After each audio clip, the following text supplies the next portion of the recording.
शेरू और चिट्टू का भूतिया अस्पताल का साहसिक अनुभव। एक दिन जंगल के एक कोने में शेरू और चिट्टू की हमेशा की तरह लड़ाई हो रही थी। चिट्टू ने शेरू को चिढ़ाते हुए कहा, अरे शेरू, तुम तो बस जंगल के हैवीवेट चैंपियन हो, लेकिन अगर दौड़ की बात आए तो तुम कहीं नहीं टिकते। शेरू उसके पीछे चिल्लाता रहा, चिट्टू, रुक जाओ, ये रास्ता ठीक नहीं है, वहां मत जाओ। लेकिन चिट्टू अपनी स्पीड के नशे में दौड़ता ही चला गया। जब वह रुका तो उसने देखा कि वह एक पुराने भूतिया अस्पताल के अंदर पहुंच गया है। यह अस्पताल जंगल में सबसे डरावनी जगह मानी जाती थी। अफवाह थी कि यहां भूत रहते हैं जो शिकारियों को पकड़कर उन्हें हमेशा के लिए गायब कर देते हैं। अस्पताल के अंदर का माहौल इतना डरावना था कि चिट्टू का चेहरा पीला पड़ गया। एक पुरानी खिड़की अपने आप जोर से बंद हो गई, एक कुर्सी खुद से हिल रही थी और दूर से एक अजीब सी हंसी की आवाज आ रही थी।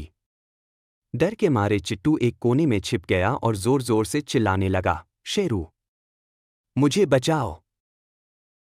शेरू ने देखा कि चिट्टू उस भूतिया अस्पताल के अंदर चला गया है। उसने सोचा, मुझे इस छोटे पागल को बचाना ही पड़ेगा।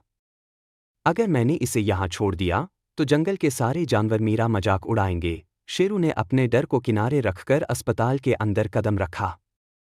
अंदर का माहौल इतना अंधेरा और डरावना था कि शेरू की भी सांसें तेज हो रही थीं। हर जगह अजीब सी आवाजें आ रही थीं। एक पुराना दरवाज़ा अपने आप खुल रहा था और एक पंखा जोर जोर से घूम रहा था। लेकिन शेरू ने हिम्मत दिखाते हुए धीरे धीरे अंदर की तरफ बढ़ना जारी रखा। कुछ देर बाद शेरू ने देखा कि चिट्टू एक कोने में डरा हुआ बैठा है। उसकी आंखों में आंसू थे। शेरू उसके पास गया और हंसी रोककर बोला, चिट्टू, तुम तो बड़े तेज और हिम्मत वाले बनते थे। अब क्या हुआ? शेरू ने मुस्कुराते हुए कहा, चिंता मत करो, मैं हूं ना, तुम्हारे साथ कुछ नहीं होगा। शेरू ने चिट्टू को अपने साथ पकड़ा और दोनों अस्पताल से बाहर भागने लगे। पीछे से एक भूतिया आवाज आई, रुको, तुम यहां से नहीं जा सकते।